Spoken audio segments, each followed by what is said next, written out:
بسم اللہ الرحمن الرحیم۔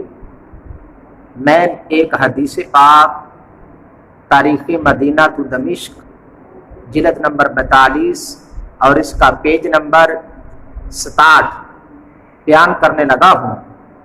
میرا مسئلہ غلط ہو، حوالہ غلط ہو، بات غلط ہو، محمد آصف رضوی کا سر قلم خون معاف ہے، اور جو حدیث پاک کا انکار کرے وہ حدیث پاک کا منکر ہوگا۔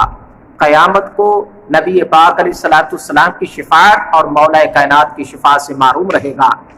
نبی پاک علیہ السلام نے ارشاد فرمایا، میرا اور علی کا نور اللہ کے ہاں قرب خاص میں اللہ تعالیٰ کا فرما بردار رہا، اور حضرت آدم علیہ السلام کی تخلیق سے 14,000 سال پہلے میرے اور علی کے نور نے اللہ کی تسبیح بھی بیان کی اور اللہ کی پاکی بھی بیان کی۔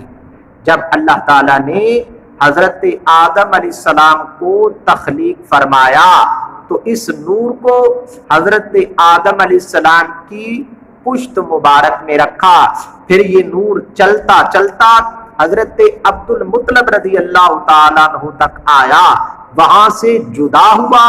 نبی پاک علیہ السلام نے فرمایا، اس نور کا ایک جز میں ہوں اور ایک جز علی المرتضیٰ ہے۔